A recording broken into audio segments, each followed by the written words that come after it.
So here we go. Obviously, I'm Sean, and how was your day? Is it what did Mr. Robinson? What is it? Anyway, something adorable.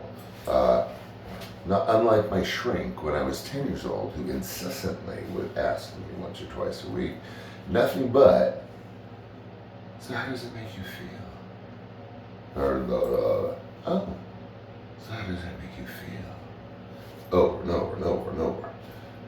Oh, I just admitted to you that I've been seeing psychiatrists since I was 10 years old, so hey, surprise to me and to you and to my husband.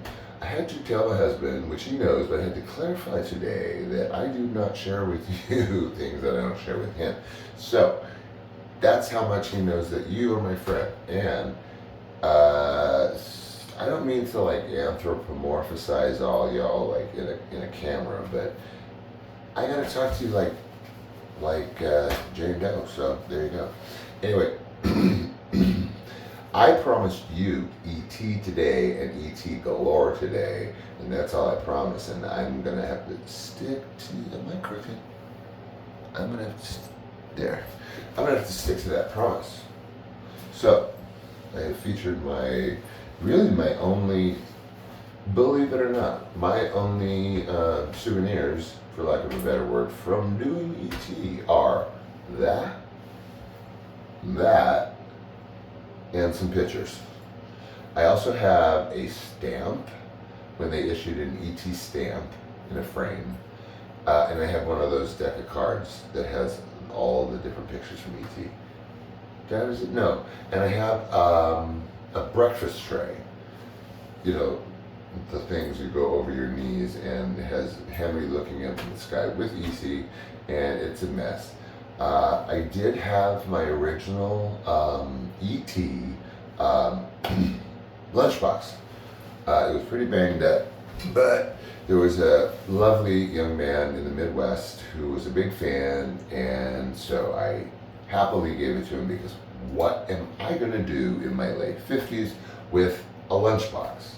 I can look at it, or I can sell it on eBay, and that's not my style, so there you go. Oh, but if you really want to buy this, here, you can have it for, no, not for sale. Anyway, oh, look at this. I found this, before you really get into things, and this, I always thought it was like the youngest picture like ever taken of me, but I was 14, turning 15 on the set. Here's Robin and I and Tommy and Casey and part of Drew. And here I am, so take a good look. Isn't that adorable? Yeah. Okay, now that there is the kid who I'm always struggling with ruining the franchise, but this kid here, that little baby kid, was driving stolen cars and going to nightclubs. And again, not drinking or drugging, but I got it wrong yesterday. I said Star Wars.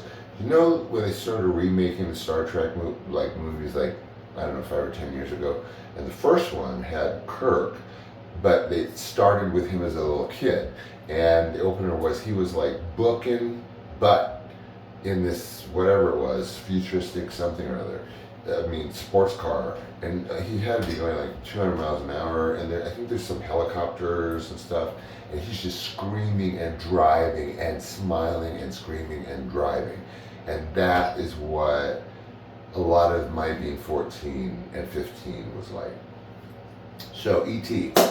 The only way I figured out that I could sort of give you your money's worth, that's really tacky and antithetical to what I am all about, but hey, it's more than, or better than, and I will say this to some of the older set, did you know that saying getting more bang for your buck is actually highly offensive to females, whether they know it or not? Because when you say, man, I'm going to get more bang for my buck on that one, do you know what that means?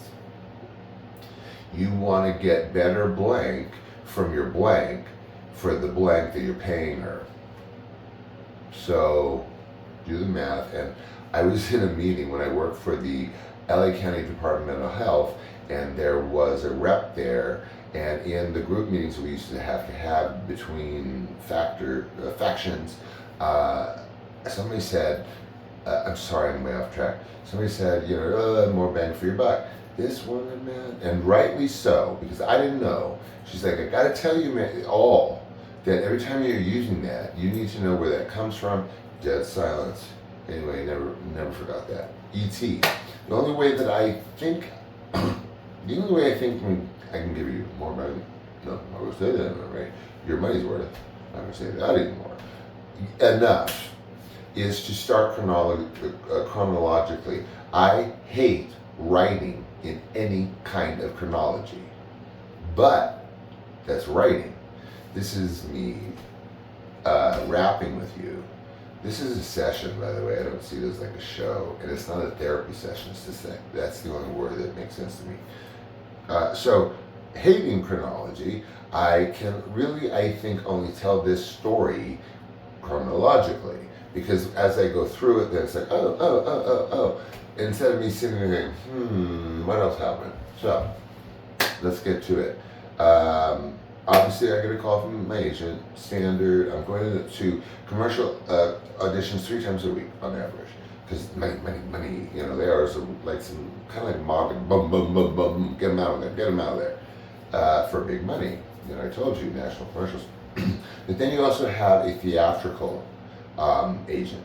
So actually across the board, even not for like higher up people, at the time, you had a personal manager who basically like kind of followed up on things and sort of did really nothing. No offense, but they had a job, I guess, and I paid for it by percentage, much to my chagrin later on in life. So you had a manager, you had a manager, you had an agent with an agency, and then you had a commercial agent with a commercial agency. That's how you did it if you wanted to do it, and that's how I did it, like, basically, until I got married, stopped theatrical work, and went into commercials continually as long as I could, because that's where the money was. So anyway, call from the audition for the audition. Of course I'm told Steven Spielberg, woo, exciting, but I'm going to auditions since I was 6, weekly, essentially. No matter what I was doing, if I was driving in stolen cars, or if I was like becoming an honor student, which I was, but only communications, film theory. And so I was used to auditions. In fact, kids in that position, they have to be allowed, special meeting with the school. He has to leave for auditions at the drop of a hat. So don't give me any problems with that, because this is big money. It's my kid, and I'm selling him. So school or not, that was the deal. I'm not saying anyone was my pimp. Anyway, so I get called, obviously, out of school, whatever. I had these ladies drive me around. Deborah Decker, I adore you. And so I go to the first audition. I only remember there being 2 calls, one of which was a callback, and I only remember doing the same thing in each of the auditions. So first audition, second audition is essentially the same audition. Only difference with Steven is in the second audition, the callback. So first audition, literally, we go in at about 4 at a time, because, you're grouped, if there's group, like writing characters together, you go sometimes in as a group. Like, especially when they know, like, kind of like, okay, kind of, we need these few. Footnote, no, not a few. There's all kinds of people in play. I'll tell you about that later. Not just the 4 kids on the fold-out seats. So, same thing, first interview, no Steven. And it's like, it's really kind of whatever, because sit down, 4 actors, seats, actually, Drew was actually in both of them, so she must have been locked in, and they knew kind of they wanted me or whatever. So Drew was in the first one, Drew was in the second one. The second one is only Steven edition. Same thing. Sit in these chairs, like awkwardly next to each other, like in all different kinds. Like I was post-punk at the time. Hello, okay, babyface post-punk, okay. And I went to the audition from school where I dressed as a post-punker. So I actually went. You guys, I went to these auditions in a kind of tattered acrylic sweater, punky, like kind of like a rock pin, literally here, and a muffler that was like, you know, all cool, like stripes and everything, like wrapped around my neck. Get that? Tight jeans, and who cares? But boots. I was big on boots, like whatever, but boots. So I was in there, and the four of us, and so the direction both times, more specifically with Stephen, and the second time was, you are in a spaceship and you're traveling to the moon to see your alien friend, or you're racing to get your alien friend to the moon. It was something really kind of basic and simple as that direction. There were other possibilities, in my opinion, but there you go. So, oh my God, we're going to the moon. Oh, the moon. Oh, look at the moon. It really wasn't much of anything, to be honest with you. And it was quick, and there was minimal direction. So, call back. Obviously, you know, they're interested in me. So, I go back. None of the other, besides Drew, made it in. So here I am with Drew. Now I knew Drew because our families knew each other, because she's a Barrymore and my family was very involved in the Los Angeles community, in the entertainment community, blah, blah. So I kind of knew Drew before E.T. And Drew was so young, and Drew lived next, well, like 5 minutes from me.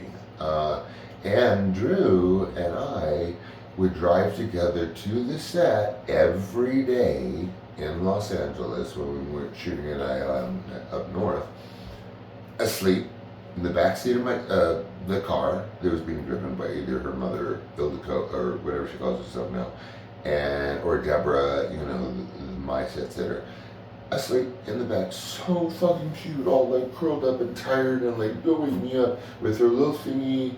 And we get to the set, wake up, boom, we're on the set, we're doing ET. So, second time around, same thing, Steven's there. Honest to God, I don't remember what he said. I mean, I'm not lying. I don't remember what he said. I don't know, like, the differences in the direction. I do know that he told us, like, basically the same thing, flying to the moon on these chairs. So, nothing. And actually nothing for a long time, which was really unusual. I just remember that. Actually, it was not like a right-away booking. I think I went months, if I'm not mistaken, definitely weeks of just no, you know, call back, nothing, no feedback. My agency at the time was an agency, a theatrical agency that I started with extremely young, and I stayed with until ET, and then something else a year later, and then I'm off to another agent. And I had been with him for a long time. There is deep diving to go in between you and me about my former agent and the agent that is that agency by name. Whoa. Anyway, so long time, and then I got the call, right? And so I'm so excited, I think I mentioned this, I'm so excited, like I run outside, past the patio, and I jump into the yard, into the air, like, woo! And I had this thing where, like, my ankle would sometimes go, you know, and just give out. But it didn't. And I jumped in the yard, and I'm like, what kind of an effing idiot are you to do that, risk breaking your ankle, which has happened thousands of times in the industry going back 100 years, and then you lose everything. Okay, boom, cut. So, got the call, happy. Now, next thing, I want to get into the set stuff, but I gotta kind of build into that. And I don't want to keep you for an hour and a half. So, get the call. So the first order of business is to go to Harrison Ford's house to have some kind of table read. They didn't call it that. It was like this big, unusual thing involving this thing, big thing. So I literally drive to, or not drive, well, no, I'm dropped off at Harrison's house. And Harrison started out as Francis Ford Coppola's carpenter, but like special carpenter. And for a long, long time before Coppola put him in The Conversation, which was a famous movie. That was like his first, big movie. He was also in Apocalypse Now, but he was cut out. Anyway, back to that. So, I'm at Harrison's house. Harrison started out as Coppola's carpenter. Harrison is married at that point to Melissa Matheson. I love you, Melissa. I still devote my performance to you, love. And so she wrote E.T. So she was there too. Why? Because she's Harrison's wife. Harrison and Melissa, who had then married, met because when, I'm way off track with this Hollywood stuff, when Harrison Ford of Star Wars fame was working for Francis Ford Coppola as his carpenter. Francis also had a nanny because he had Sophia, who I know, and his other two who I know before one died horribly. So Melissa's the nanny and Harrison's the carpenter, and boom, they're married. I'm in their house, and I'm at a big, beautiful table that, of course, he designed. That's a way jump. So I arrive again, post-punk. I got my ski sweater on this time with a cross.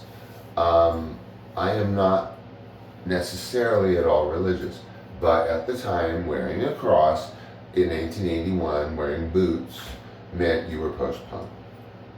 Google it or we'll talk about it later. So, there I am with all like F tons of kids.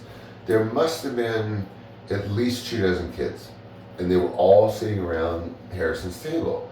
So I walk in thinking like, okay, this is kind of like, I have the job, I've been booked for the job, but I'm in this meeting, and now I'm walking in with many of my contemporary actors, like competition, not many, but a couple. Okay, and then David Hollander's at the head of the table as Henry, because he had been slated to play Henry.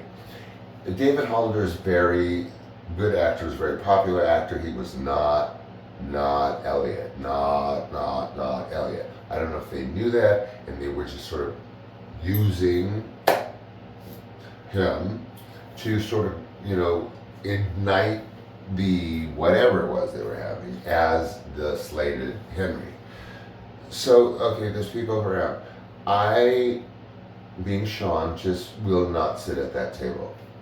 It was crowded. There's reasons not to sit at it or make room for myself, but there was no way I'm sitting at that table. I'm not a snob. I just don't do that. I mean, I do that, but my preference is not to sit at a table with 24 actors, half of which I am competing with, to jabber away and sort of be told to play some kind of game, which ended up to be Dungeons and Dragons, and no one's playing anything. They're just jabbering, and I'm walking around the table. I'm talking to Melissa, and I'm talking to Stephen, and I'm talking to Harrison, but I'm not sitting at that table. So that happens, right? Did I cover everything on that? Yeah. So that happens, and I just sort of flow along, like, okay, I got the part, the timeline is good, and I end up doing the movie, and everything's what it was. I gotta be careful. Oh, honey, hold on. So I gotta be careful about the next one, excuse me, because it involves an actor who ended up being in the film and was not necessarily slated to be in the film whatsoever. I don't want to mention the character and I don't want to mention the actor, but there was a character in the film that was not slated for the film, besides David and for Henry's part, and that person was there and he had been booked, and the other character had not been slated. But come to find out sometime later that actor who was supposed to be playing blank did not have good enough grades to get a labor license. I gotta get to more ET. So that actor did not play that character. Another actor, whom I know and love, got that part. And that's a way blind item. Maybe let's get into that, because I'm not like scared of that, because it's reality. Just like this show. Boom. So I'm hired. My first experiences are, I think my first scene, I used to think was the bike, like going past the houses that weren't built. But now actually I realized my first scene was the day when Henry had just sort of told everyone he believed in aliens, and Casey saying Sinta Supremus, Sinta Supremus, and my line was something like, is he gonna get you? Or, has he found something obnoxious? Because we were taunting the poor kid at that time. I don't really kind of see what's so funny about that, but it was cute. I guess it was cute. So that, me standing with the books, and they're getting on the school bus, and that I remember as my first ever pull-up scene to the location. And it's also the part where they race the van to and fling out the doors, CET, and then get then the men in black come and they're gone. You know the part I'm talking about with that caterpillar thing. So that is basically behind where we did that bus stop scene. So next thing, okay, so we have to have IDs, of course, like major high security. In between shots early on, and I'm telling you this, man, even the actors, even us, like the gang, early on, not throughout the whole movie, but early, and maybe it's because there's like lots of people around, and they were afraid of spies, and rightly so, because one of the actors, which is another blind item, their blank told Rona Barrett, who was massive gossip columns at the time, something, leaky something, and that actor almost lost the part, because we, actors in E.T., the gang, had to sign NDAs, literally in court before a judge with your hand up, saying on the papers, I will not divulge any part of this project to anyone whatsoever. Boom. Like CIA type stuff. So now I'm bound to like never say these 17 pages to anybody. I had read A Boy's Life. Boy's Life is not what AT ended up being. Very, very close, but my humble opinion, a little part of the heart of the story maybe got left in a little teeny envelope before it became E.T., the extraterrestrial. Because A Boy's Life, man, whoa. Major, amazing, wonderful script. And of course by Melissa Matheson, because she is an angel from heaven, if ever there was one. And if she could sing like Whitney Houston, that would be the heavenly angel that I'm going to. So, IDs on the set, high security. Oh, the ET thing. So every time in the beginning, literally riding the bikes where I've told you 100 times I wiped out, and Steven said, look, you're riding that damn bike like my grandmother would, which of course was totally humiliating on the second day of shooting. I don't care. I mean, literally don't care. I was doing what I was doing, and I was kind of like, my mind was kind of like, your age. And you didn't know it. So they would throw a blanket over E.T. in the front of the bike after every cut. So he would say, cut, blanket. 2 people throwing the blanket over E.T., who you can hardly see because he's in that, he's already in a blanket, right? Isn't he? Or something? And they're throwing a blanket on him after every cut. Because I think now it was probably because they were scared of spies. And if they got the right angle, they might get the right eyeball, and then Rona Barrett is, foaming at the mouth. So that, with all the wipeouts I've already told you about, that was that day. But the same day they drove us into the ground with the bike riding. I guess they wanted to pack like all the bike riding stuff like together, except up in ILM where we did all the special effects riding, which is not riding. It was not riding. It was highly fantasy technical stuff. But man, you guys, why did they have to pack all the biking into one day? Why? I was Sean from beyond. I did not know that standing up on a BMX was part of my job skills, because I only learned to ride a bike until like at 7 or later. So I had never ridden standing up on a bike. Okay, so I'm supposed to say, let's split up. But I hadn't like ridden a bike, what? I didn't even think about a bike until that day, right? So I'm wiping out, man, and I don't know how to factually, literally, get that one, ride like a bike, like a normal person. So they're riding up and down. These are the things that they need closer shots of, but couldn't you give me a truck and put a chain and just drag my butt, you know? So, point being, oh my God, writing, they would never stop writing it. Writing and writing, and I can still feel it. And since I did not do that, they finally stopped letting us like have a heart attack. And so the bus comes to where we are, and to pick us up, because that's how it works. You know, where do you end, where do you start, the van is there to get you. So Tommy, jumps out, and Robert and Casey and everything in the van. Me, I am not kidding you, I could not walk. It was like Jello. I mean, I didn't like collapse, but 2 clicks from collapsing is where I was. I couldn't feel my legs, they were jelly. My knees wouldn't hold my thighs. Why? Because, I'm like a Hollywood dork. I'm not like a bike riding dork. And hey, BMX, actually motocross is one of my favorite sports. Motocross, boxing, anyway. So I just, like jelly. So then we're shooting, what else? Where did then we start shooting?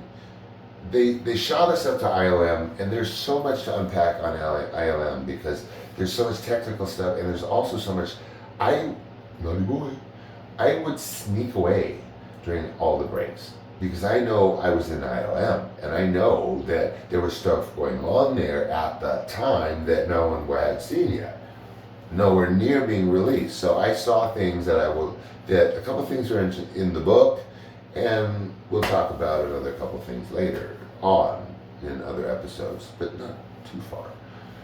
So that was wild, man. And they were in dark rooms, so it was like you felt double bad or guilty or scared. Where was I with that? Oh, so chronology. So then we dive into the house stuff. That's the next thing I remember, is the big, the table scene with the kids. That was actually, for me and some of us, like the big scene. Even with all the bikes, this is where we were like, this was our jam. The game and being obnoxious and saying, can you say penis, Brad? I would hope so. Anyway, that, and actually, another side note, I love that pee breath line so much, and that Melissa wrote it, and that I had never heard it, and that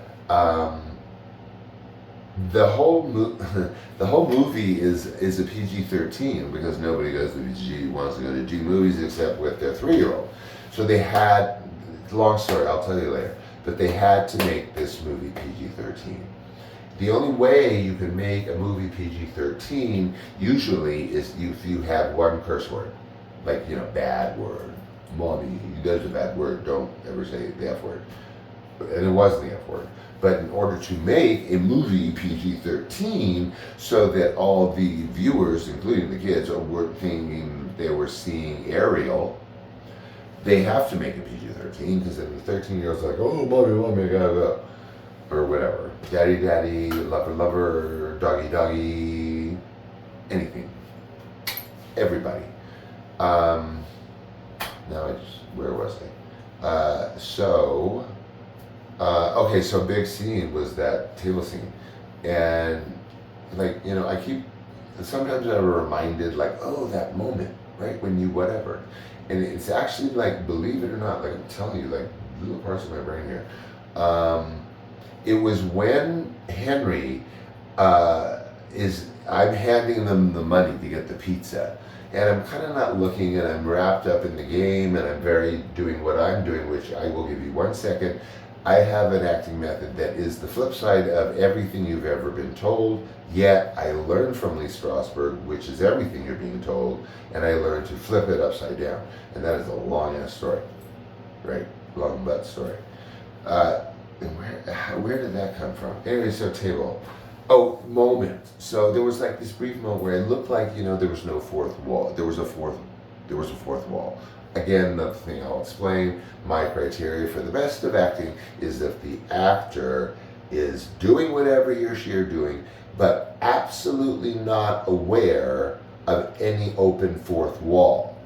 Another long story, but the point being is if I can see you as an actor, no matter what you're doing with your character, if it's not the right thing to be doing with your character, but if you tell me in your eyes, first of all, what in the heck are you thinking? I want to see that. Second thing I want to see for every nanosecond that you are on camera is that you do nothing that indicates that you are aware that there's a camera there, that there is a crew there, that there's an audience for stage there. That is the fourth wall that you're opening, and you can't open it except in theater, but long story, because then you're aware that that fourth wall is open. But if you close the fourth wall, you really focus and commit to closing that fourth wall, then it's only you and those people. It's only you and that actress. It's only you and your mom in the movie. There is all walls shut. If you can show me that you believe and you emote and you're living in the moment of not there being a fourth wall open, then I'm sorry, it's really unfair, but in that moment you lost me. Because it tells me that you're not a consistent actor, if anything else. So, back to E.T. The moment, right? So the table.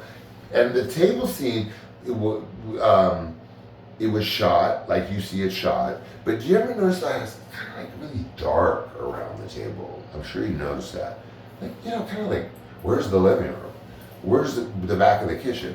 Well, that was on purpose, as I understand it. And it worked. Because he actually closed the fourth wall for us. Because we couldn't really even see anything except him, the closest camera. Alan Davio, you are brilliant. Rest in strength. There will never be anyone like you in cinematography. Don't you forget it either. Because he filmed every molecule of your little face. So it's dark, so it feels intimate. It feels really like there's 4 kids and a mom and a little girl in a kitchen. And that, I think, is Steven's brilliance in that moment of many thousands of millions of moments, because Steven Spielberg is a brilliant actor. And side note, you know who Joan Crawford is, right? You all know this story. Joan Crawford is Joan Crawford. Steven's first gig, man, was Universal said, I have faith enough in you to direct an episode of The Night Gallery, legendary, with Joan Crawford. Man, let's stop there, because if you're 22 and you can direct Joan Crawford in the best episode of The Night Gallery, just whatever, are you falling off the wall? You stay where you are supposed to stay. Okay. So anyway, I was the table. So right, and then we walk back, and the ball and the mystery of the thing. And by the way, kids, I felt at the time, because of my body dysmorphia. Oh shoot! My body dysmorphism when it's around cars. I'm sorry, I get mixed up.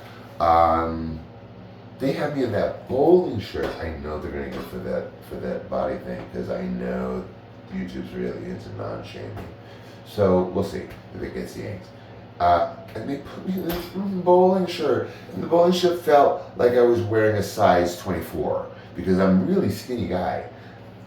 Except for one period of time when I was like, oh shit, man. Oh my God. Anyway, let's just ignore it. And I just hated that shirt. That bowling shirt looks cute to you. I hated it. I hated it, I hated it, I hated it. And then to make things worse, they made me button it up to the top button. You guys, I mean, is that, look, you know, you don't want to be up there, do you? Is that where you, I guess maybe that's how like you wore shirts?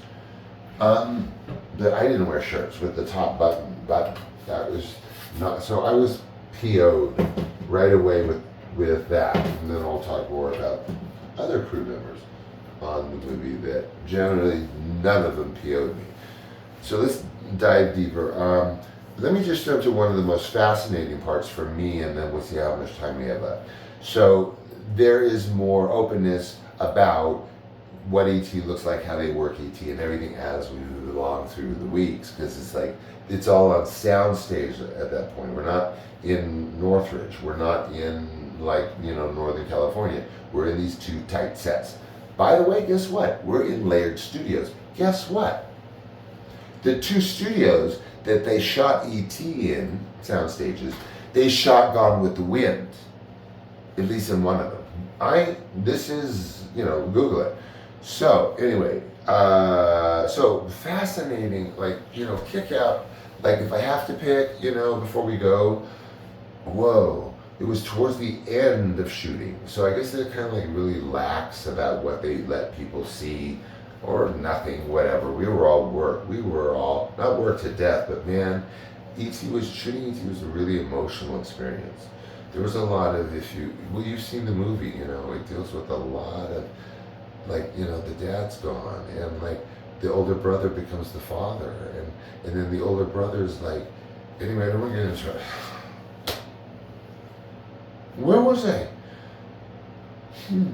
Oh, fascinating part. So anyway, so there was one set for the house, soundstage for the house, one soundstage for the ship, and anything to do with ship stuff, close-up ship stuff, and all the stuff you saw at the end in that soundstage, staring up, the smiling, the whatever, and I don't mean to minimize it. The dog, the goodbye to the dog kills me. So that was the stage where all the good stuff was happening, because that is also where the stage where they did hours and hours upon hours of close-ups of E.T. in his Carlo Rambaldi perfection.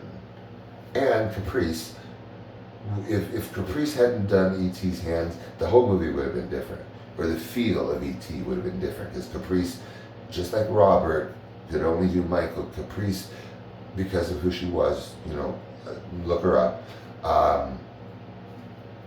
that she was just, that was where E.T.'s hands, and no one could have done those hands except Caprice.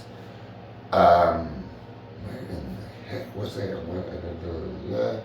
And then we were at Hating the Wardrobe. So let's skip that. That's boring. Oh right. So we're in the stage where all the good stuff is happening. I'm always sneaking around everywhere. That's why I saw a lot of ILM. That's why I saw a lot of like stuff that they didn't think actors were staying after hours to watch.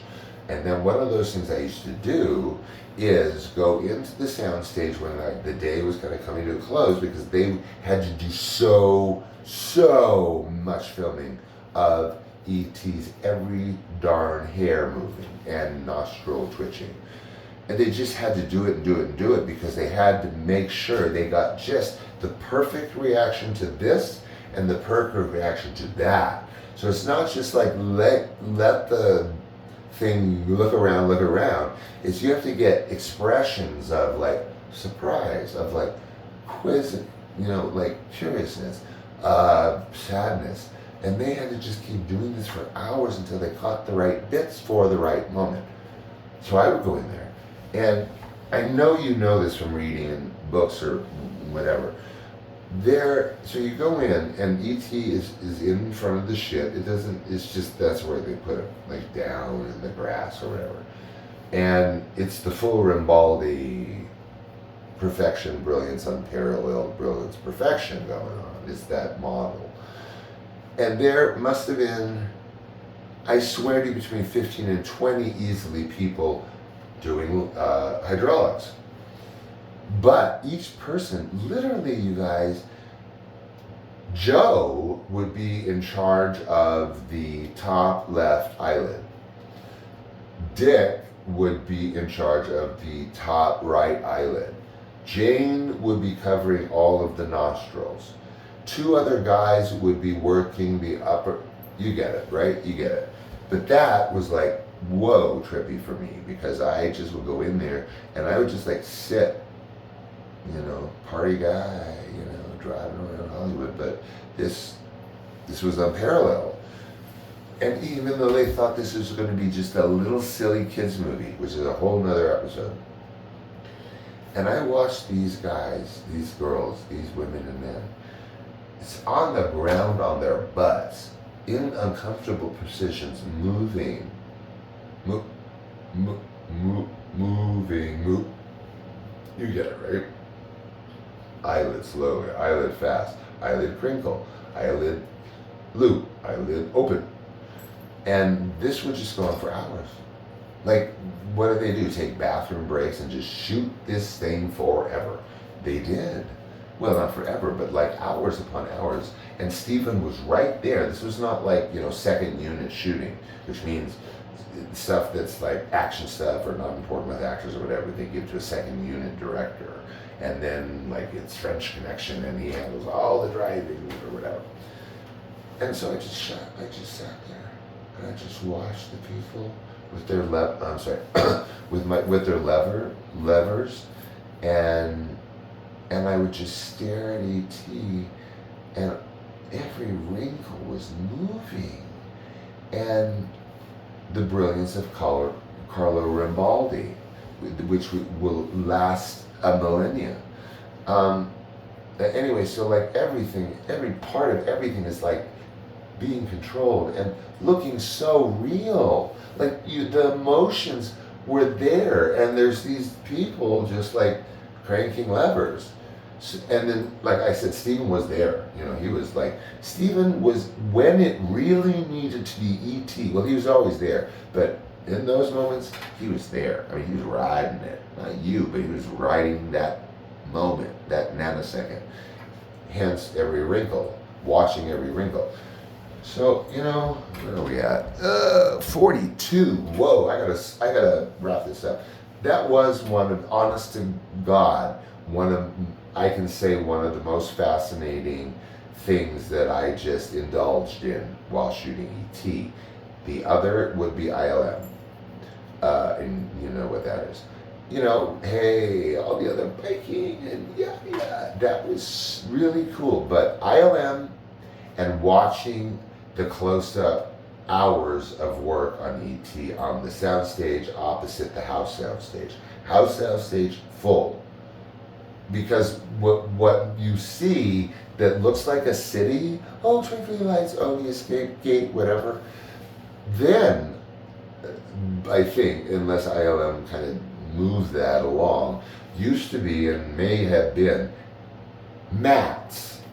And a mat, it allows you to shoot something like a hill or a chair or whatever, and then they would, at least in the olden days, a lot of famous movies, superimpose that mat so that it looked like you were there, but the whole city was behind you. Why? Because it was glass.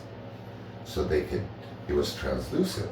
So you were essentially there and like you were there because of this glass mat. Then they changed it to another kind of mat, and I don't know, by 81, I don't know if they were even using mats, but I think that whole backdrop of the house is a mat. Point being, that whole back house like yard thing, yeah, it was like the corn stuff, or isn't it corn he was growing?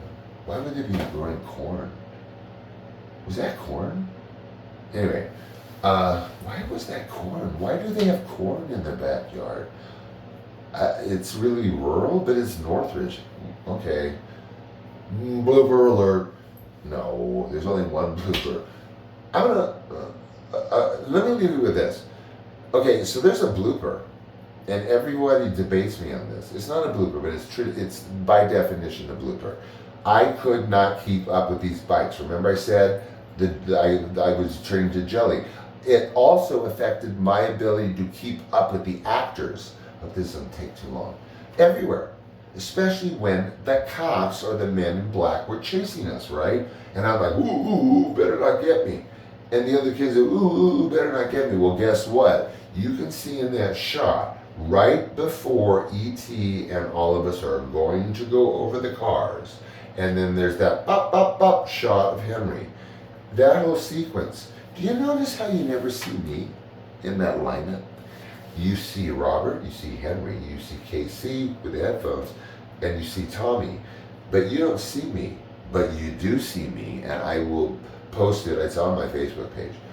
What you see, which I couldn't keep up with the kids, is they had no choice. Stephen was like, okay, well, whatever, he can't keep up, we'll cheat it to the right, cheat it to the right, cheat it to the right. But if you look closely, there's the kids cheated to the right so that they can get the shot before the bup fly. And what are they going to do? I mean, I can't keep up. You know where I was?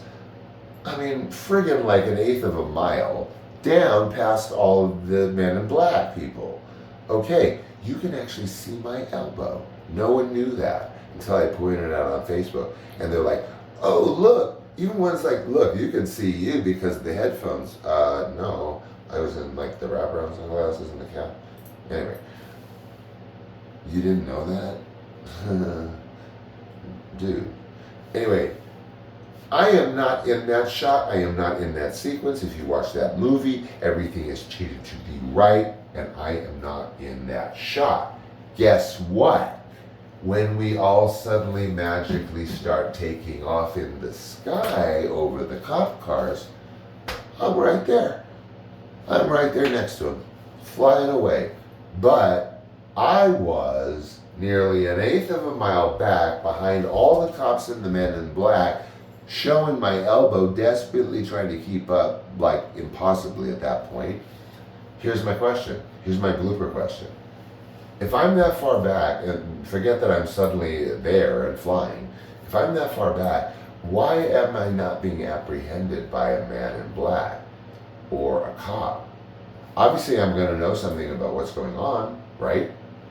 They're chasing after me with rifles and pistols, and I'm like the one actually, like, hits the very first top of the car with the bike when they're doing their motocross thing.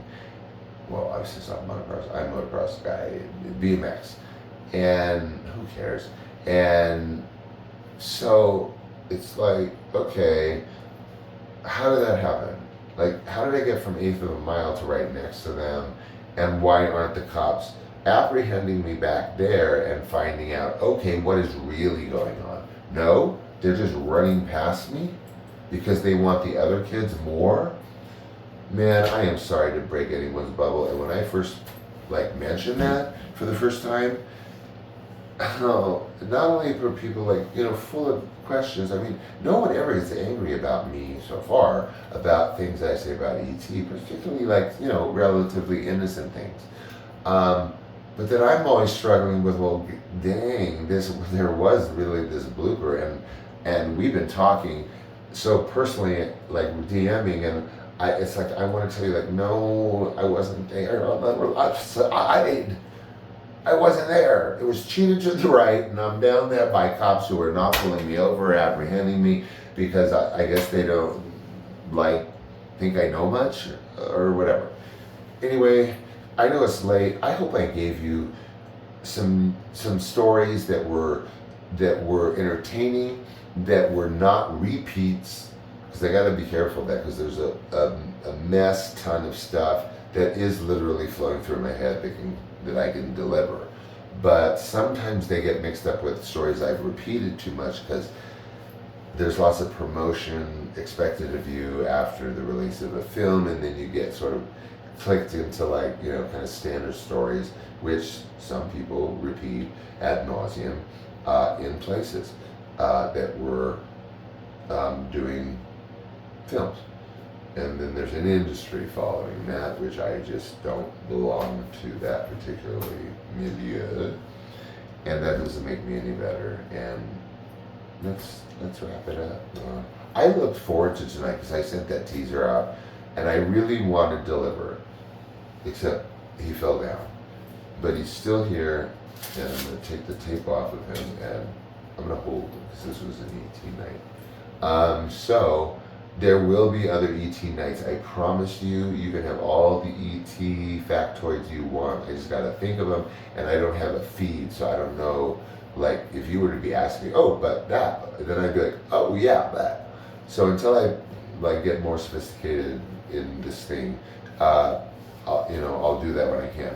Meantime, my life is changing in a moment by moment. You know why? Because I really like talking to you guys, and that sounds weird because it sounds like I'm in some kind of group therapy, but this is not therapeutic. It's not necessarily healing, and I'm, as you can tell, not kissing and telling. I'm like crying and explaining. Last night, episode 3. But now I'm stoked, as they used to say, and some of you will remember what being stoked meant. And you know, I'm just stoked to be here. And unless I break my leg, or y'all want me off of here, or I get boring and repeat myself, or I get like one view every year, I'm just gonna keep doing this every night to the best of my ability. And I'm going to try and keep it to 10 minutes. But we are at 51 minutes, guys. So I'm going to grab the phone with ET by my side. And I am going to tell you what I signed on autographs forever and a day from the age of 14 when the movie first came out. And I always signed it after the autograph too, and over my signature with the character name. I would always say, for decades, always look up. Good things are coming to you. And guess where I learned that? Because I was in a club in Hollywood at 16 called Cafe de Grand behind the Palladium in Hollywood. And Bob Dylan was walking down the street with his girlfriend. And I got out of the car and I went up to him. I'm not an autograph person. I'm more of a like, oh my God, talk to me so I can tell everyone from the rest of my life that I actually talked to you instead of bugged you about expensive paper. And he said, yeah. And he said, always look up, man. Good things are coming to you. Bob Dylan told me that. Okay? Isn't that cool? And I got a lot of mileage out of it, Bob, Maestro, because I actually sign like autographs like that forever. And I wish you kind of knew that. And so it's over. It's way over. I hope you have the patience for this episode. So that was it. That's what the teaser was about. And I'm trying to get the lighting, excuse me, better. So I've got like 2 lamps here. It seems still pretty shadowy and kind of scary. So I'm working on it. But the point is, I love you guys. And that always sounds weird because it's not you guys. It's like a jillion people across the world, I guess. But I do, and I look forward to it.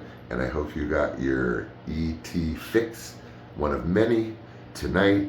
And it is Thursday. And I want you to have a beautiful weekend, except I'm going to see you tomorrow.